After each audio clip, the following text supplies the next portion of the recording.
Thank you. I would like to recognize myself for questioning, but I want to continue this conversation with you, Assistant Secretary Muyanga, regarding the Prosper Africa. The fiscal year 24 budget request for Prosper Africa is designed to be the one-stop shop for all two-way trade and investment between the United States and Africa. That is currently at $100.5 billion. Currently, it is housed within USAID, but where does Prosper Africa fit into the agency's overall trade and investment strategy with Africa? Thank you very much for that question. So while USAID serves as a secretariat for Prosper Africa is a 17-agency initiative. So USAID is actually just the secretariat for that.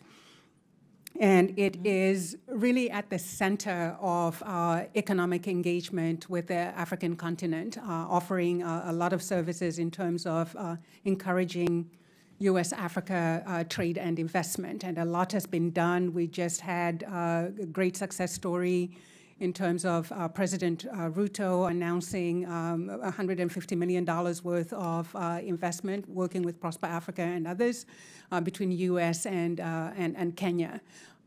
Prosper Africa does a lot in terms of connecting U.S. and African businesses. We have a virtual deal room, for example, which curates opportunities and facilitates U.S. companies and entrepreneurs being able to connect with those opportunities in Africa.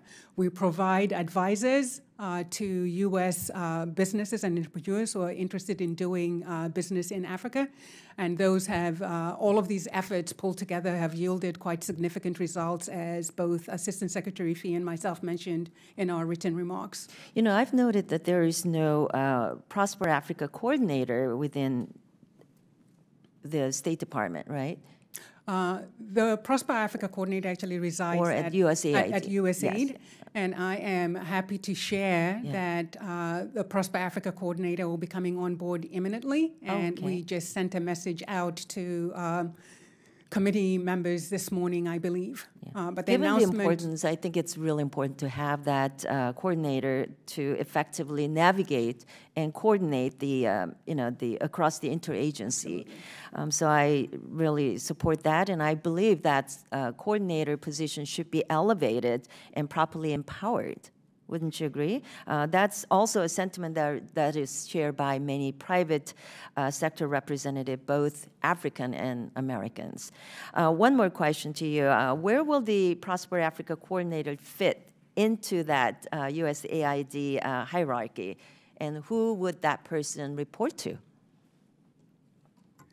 So the Prosper Africa coordinator has a dotted line to the assistant administrator, myself, and that is mostly on coordination purposes. But the Prosper Africa coordinator also has a strong link with our agency front office, as well as our administration. And so the Prosper Africa coordinator really works across all of the agencies, the 17 agencies that I talked about. Got it. Coordinates with the Africa Bureau because it's an Africa-focused position, but also gets strategic guidance, direction from the larger U.S. I would like to put in one more question into Assistant Secretary Fee. Sure. Given Africa's economic potential, it's really especially important that we have a very high-level commercial expertise in our embassies. Would you agree? Right. But I've noted also from 2016 to 2020, there were on average only 12 foreign commercial service officers in the entirety throughout the sub-Saharan Africa. And so would the State Department support more foreign commercial service officers being placed at embassies all throughout Africa? Thank you for highlighting the need for more foreign commercial service officers, which of course is a program run by the Department of Commerce. You know, the President has an advisory council on doing business in Africa, and they recently completed a report which included a dozen or so recommendations, and that is one of their key recommendations. So I think that's a consensus view. Perfect. And then we talked about the African Leadership Summit.